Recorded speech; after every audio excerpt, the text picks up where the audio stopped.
Bayangkan sebuah dunia di mana kebaikan telah lenyap.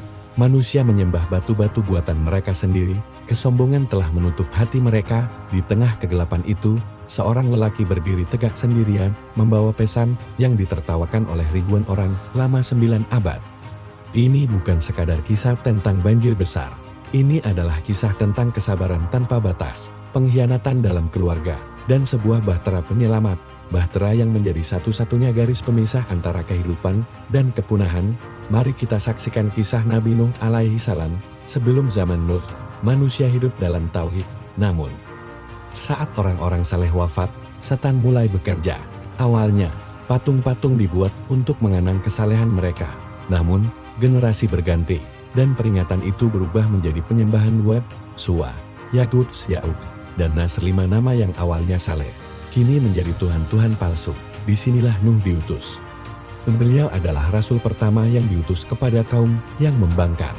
Selama 950 tahun, beliau berdakwah tanpa henti, siang dan malam, sembunyi-sembunyi dan terang-terangan.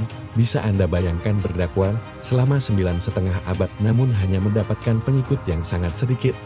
Setiap kali Nuh berbicara, mereka memasukkan jari ke telinga, mereka menghina Nuh sebagai orang gila, tukang sihir. Bahkan anak-anak kecil diajari oleh orang tua mereka untuk melempari Nuh dengan batu. Namun, setiap kali terluka, Nuh hanya berdoa, "Ya Allah, ampunilah kaumku." Sesungguhnya, mereka tidak mengetahui, kesabaran ini adalah standar tertinggi dalam sejarah manusia.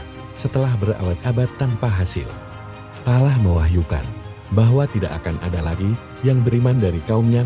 Nuh akhirnya berdoa agar bumi dibersihkan dari orang-orang kafir. Maka datanglah perintah yang aneh bagi logika manusia. Buatlah bahtera dengan pengawasan dan petunjuk wahyu kami. Nuh membangun kapal raksasa di tempat yang tidak ada air.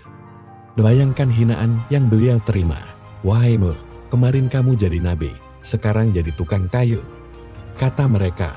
Nuh hanya menjawab dengan tenang, "Jika kalian menghina kami, maka kami pun akan menghina kalian sebagaimana kalian menghina kami." Tanda itu tiba, air memancar dari tempat yang paling mustahil, tungku api. Pintu-pintu langit terbuka dengan air yang tercurah deras, dan bumi memancarkan mata air di setiap sudutnya. Dunia sedang menenggelamkan dirinya sendiri. Allah memerintahkan Nuh membawa sepasang dari setiap jenis binatang, gajah, singa, burung, hingga serangga kecil. Dan masuklah para pengikut Nuh yang jumlahnya sedikit. Hanya sekitar 80 orang ke dalam perut kapal kayu yang megah itu. Inilah bagian paling menyayat hati. Sebagai seorang ayah, Nuh melihat anaknya, Kan'an, berusaha melarikan diri ke puncak gunung.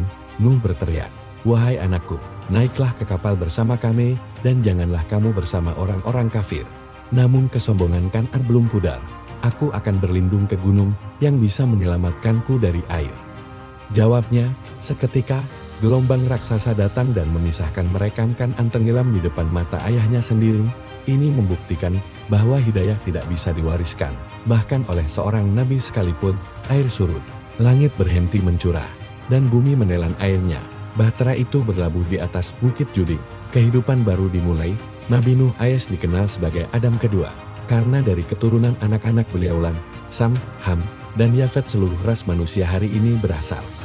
Kisah Nuh mengajarkan kita bahwa badai pasti datang, tetapi Allah selalu menyediakan bahtera bagi mereka yang beriman.